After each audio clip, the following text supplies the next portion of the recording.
Genesis 39. When Joseph was taken to Egypt by the Ishmaelite traders, he was purchased by Potiphar, an Egyptian officer. Potiphar was captain of the guard for Pharaoh, the king of Egypt. The Lord was with Joseph, so he succeeded in everything he did as he served in the home of his Egyptian master. Potiphar noticed this and realized that the Lord was with Joseph, giving him success in everything he did. This pleased Potiphar, so he soon made Joseph his personal attendant. He put him in charge of his entire household and everything he owned. From the day Joseph was put in charge of his master's household and property, the Lord began to bless Potiphar's household for Joseph's sake. All his household affairs ran smoothly, and his crops and livestock flourished.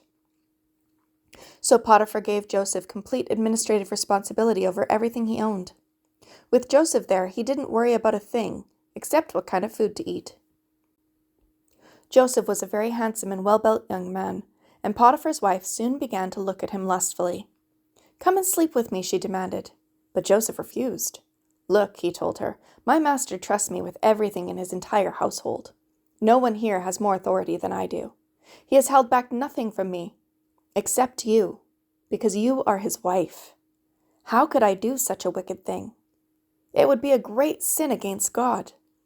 She kept putting pressure on Joseph day after day, but he refused to sleep with her, and he kept out of her way as much as possible. One day, however, no one else was around when he went in to do his work. She came and grabbed him by his cloak, demanding, "Come on, sleep with me." Joseph tore himself away, but he left his cloak in her hand as he ran from the house. When she saw that she was holding his cloak and he had fled, she called out to her servants. Soon all the men came running. "Look," she said, "my husband has brought this Hebrew slave here to make fools of us. He came into my room to rape me, and I screamed. When he heard me scream, he ran outside and got away, but he left his cloak behind with me." She kept the cloak with her until her husband came home. Then she told him her story. "That Hebrew slave you've brought into our house tried to come in and fool around with me," she said, "but when I screamed, he ran outside, leaving his cloak with me." Potiphar was furious when he heard his wife's story about how Joseph had treated her, so he took Joseph and threw him into the prison where the king's prisoners were held, and there he remained. But the Lord was with Joseph in the prison, and showed him his faithful love. And the Lord made Joseph a favorite with the prison warden. Before long, the warden put Joseph in charge of all the other prisoners and over everything that happened in the prison.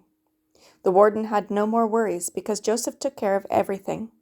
The Lord was with him and caused everything he did to succeed.